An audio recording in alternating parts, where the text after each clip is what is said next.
प्रेयसीने दुसऱ्यासोबत केले लग्न, पुढे जे घडले ते ऐकून तुमच्या पायाखालची जमीन सरकेल. प्रेमाला कशाचेच बंधन नसते व प्रेम ही एक पवित्र भावना आहे असे म्हटले जाते. पण अलीकडे मात्र प्रेमाचे अनेक अर्थ काढले जात आहेत. प्रेम आणि ब्रेकअप हे तर तरुणाईतील महत्त्वाचे शब्द बनलेले आहेत. काही कारणाने प्रेमात दुरावा निर्माण झाला की दुसरा जोडीदार शोधला जातो. त्यात काही गैरही मानले जात नाही. पण दोघे एकमेकांच्या पासून वेगळे झाले तर काही प्रश्न येत नाहीत. पण एकाने सोडले आणि दुसऱ्याला सोडायचे नसेल तर मात्र अनेक प्रश्न निर्माण होतात. आपली प्रेयसी आपल्याला सोडून गेली याचे दुःख होते. त्यातच तिने अन्य कोणाशी प्रेम संबंध ठेवले किंवा लग्न केले तर चीड निर्माण होते. या रागातून काहीतरी अघटित होऊ शकते. अविचारी तरुण असेल तर एखाद्याचा जीव घेण्यापर्यंतही मजल जाऊ शकते. इतकी बिकट परिस्थिती सध्या आहे. कारण हिंसकता वाढत असून सत्सक विवेक बुद्धी संपत चाललेली आहे. याचे दुर्दैवी उदाहरण पुणे जिल्ह्यात दिसून आले. तिचे एका तरुणासोबत प्रेम संबंध होते, पण दोघांच्या मध्ये दुरावा निर्माण झाला. त्यानंतर तिच्या आयुष्यात दुसरा तरुण आला. त्याच्याशी तिचे प्रेम जमले. त्याचे वर्तन आणि स्वभाव पाहून तिने त्याच्याशी लग्नही केले. संसार थटला.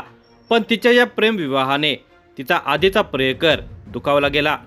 या रागातून त्याने तिच्या पतीचा निर्दयी खून केला. त्या नीच तरुणाने केवळ आपल्या पूर्व प्रेयसीलाच दुःख दिले नाही तर नाहक एका तरुणाच्या आई वडिलांनाही दुःखाच्या दरीत ढकलले. या घटनेचा सविस्तर वृत्तांत पुढे पाहण्याअगोदर जर तुम्ही या चॅनेलवर जर नवीन असाल तर प्लीज आपल्या या मराठी चॅनेलला नक्की सबस्क्राईब करा. मौजे राजेवाडी तालुका पुरंदर जिल्हा पुणे येथील राम मंदिराजवळ जगताप परिवार राहतो. सविता आणि गौरव जगताप हे पती पत्नी असून त्यांना दीपक नावाचा मुलगा आहे. ते दोघे पती पत्नी शेती व्यवसाय करायचे, तसेच मोलमजुरीही करत होते. त्यांचा दीपक नावाचा मुलगा होता. तो उरळी कांचन येथील यामाहा शोरूममध्ये कामास होता. त्याला मिळणारे पैसे आणि या पती पत्नीच्या कामाचे पैसे यावर जगताप कुटुंबाची उपजीविका चालत होते.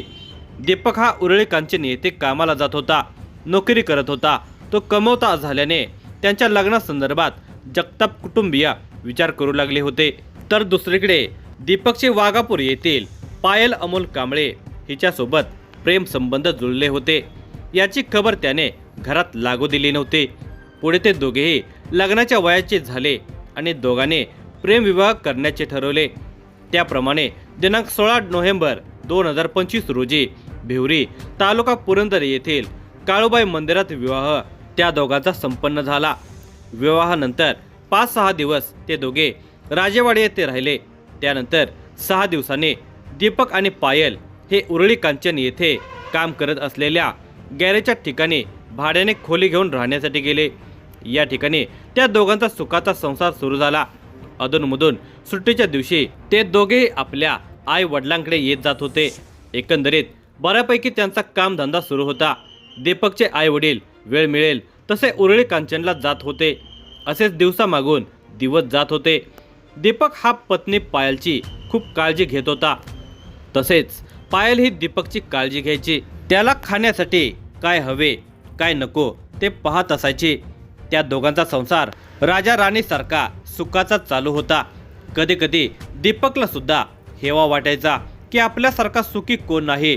त्याचे आई वडील तसेच पत्नी पायल खूप समजूतदार होते, पण त्याला माहिती नव्हते की पत्नीचा त्याच्या आधीही एक प्रियकर होता. पायलचा प्रियकर सुशांत संदीप मापारी हा सध्या माळशिरस तालुका पुरंदर जिल्हा पुणे येथे राहत होता. तो मूळचा राहूर तालुका दौंड जिल्हा पुणे येथील रहिवासी आहे.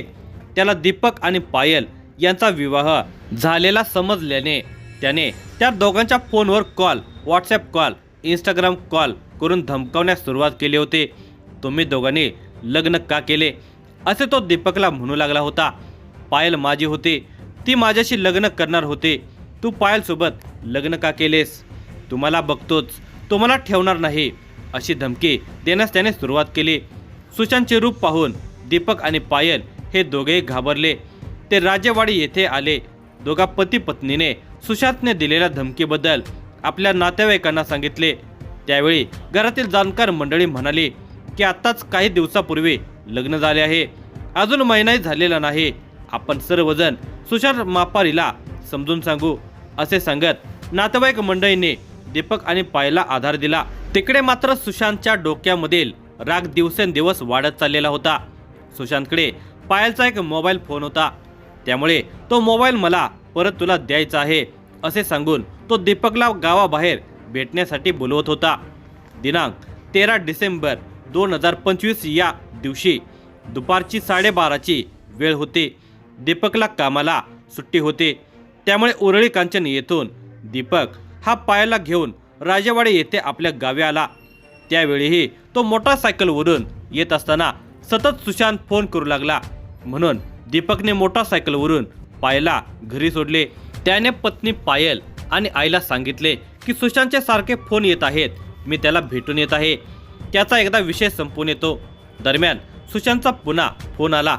तो म्हणाला की मी तुला पायलचा मोबाईल देतो. हे ऐकून दीपक आपल्या घरातून दुचाकी गाडी घेऊन निघाला.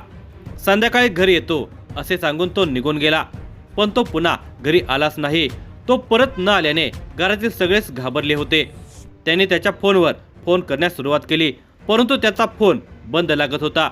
तो सुशांत मापारीला भेटायला गेला होता, म्हणून सुशांतला कॉल करू लागले, तर त्याचाही फोन लागत नव्हता. त्यानंतर दीपकची आई सविता जगताप यांनी आपला भाऊ संतोष रोहिदास शेणकर याला फोन करून बोलावून घेतले. दीपक कालपासून घरी आला नसल्याचे तिने सांगितल्यामुळे संतोष शेणकर हे तात्काळ राजेवाडी येथे आले. तसेच सविता जगताप यांच्या 2 बहिणीची मुले किरण बडदे, अमोल जगदाळे, बहिणीचे जावई निलेश पिलाने, दीपकची पत्नी पायल आणि घरातील इतर मंडळी असे सर्वजण आजूबाजूच्या गावामध्ये शोध घेऊ लागले. त्यांना सकाळी 11:15 वाजण्याच्या सुमारास राजेवाडी गावाशेजारील माळशिरस गावच्या पोलीस पाटलांनी माहिती दिली की माळशिरस गावच्या हद्दीमध्ये रामकाळे नावाच्या शेत शिवारामध्ये एक लाल रंगाची दुचाकी गाडी आणि त्याच्याजवळ एक पुरुष व्यक्ती डोक्यात वार होऊन जखमी अवस्थेत पडलेला आहे. तसेच ही माहिती मोबाईलच्या व्हॉट्सॲप ग्रुपवरही व्हायरल झाली होती. हे समजल्याने संतोष शेणकर तसेच किरण बडदे, अमोल जगदाळे, निलेश पिलाने हे सगळे जण मिळालेल्या माहितीच्या आधारे त्या ठिकाणी गेले. तेथे लोकांची गर्दी जमलेली होती. तसेच माळशिरस आणि राजेवाडी गावचे पोलीस पाटीलही तिथे आलेले होते. रामकाळे शिवारात मारहाणात दीपक हा रक्ताच्या थरोळ्यात पडलेला होता. कोयत्याने त्याच्या डोक्यामध्ये वार करण्यात आलेले होते. त्याच्या डोक्यातून मोठ्या प्रमाणामध्ये रक्तस्राव झालेला होता. दीपकचा चेहरा रक्ताने पूर्ण माखलेला होता. त्याच्या अंगाची हालचाल होत नव्हते. त्याच्या कमरेस त्याच्या गाडीची चावी होते. तसेच त्याच्या बाजूला रक्ताने भरलेला एक लोखंडी कोयता पडलेला होता. जवळच दीपक वापरत असलेली लाल रंगाची दुचाकी मोटारसायकल उभी होती. माळशिरस गावच्या गाव कामगार पोलीस पाटील पूजा यादव यांनी जेजुरी पोलीस स्टेशनचे सहाय्यक पोलीस निरीक्षक दीपक वाघचौरे, PSI महेश पाटील, PSI सर्जेराव पुजारी यांना मोबाईलद्वारे कळवले. जेजुरी पोलीस स्टेशनचे तपास पथक घटनास्थळी दाखल झाले. गंभीर जखमी अवस्थेतील दीपक जगताप यास रुग्णालयात नेण्यासाठी रुग्णवाहिकेस पाचारण करण्यात आले. त्यानंतर जेजुरी ग्रामीण रुग्णालय येथे आणले असता दीपक याला मयत घोषित करण्यात आले. त्यावेळी दीपक जगतापचे सर्व नातेवाईक जमा झाले. त्याचे मामा संतोष शेणकर यांनी संशयित सुशांत मापारी याच्या विरुद्ध दीपकच्या खुनाची रितसर फिर्याद नोंदवली. जेजुरी पोलीस स्टेशन येथे गुन्हा रजिस्टर नंबर 407/2025 भारतीय न्याय संहिता 2023 कलम 103(1) अंतर्गत गुन्हा नोंदवण्यात आला. जेजुरी पोलीस स्टेशनला रितसर गुन्हा नोंद झाल्यानंतर संशयित सुशांत मापारी याचा शोध घेण्यासाठी वेगवेगळे तपास पथके तयार करण्यात आली. तसेच LCBचे वरिष्ठ पोलीस निरीक्षक अविनाश शिळीमकर यांनीही घटनास्थळी भेट दिली. तोपर्यंत घटनास्थळी भोर विभागाचे DYSP राजेंद्र सिंह गौर यांनी भेट देऊन महत्त्वपूर्ण सूचना दिल्या. संशयित आरोपी सुशांत मापारी व त्याच्या एका अल्पवयीन साथीदाराला सापळा लावून ताब्यात घेण्यात आले. त्यांच्याकडे चौकशी केली असता सुशांतने गुन्ह्याची कबुली दिली. मग जेजुरी पोलिसांनी गुन्ह्यात वापरलेले हत्यार, कोयता तसेच गुन्हा करतेवेळी अंगावरील कपडे जप्त करण्यात आले.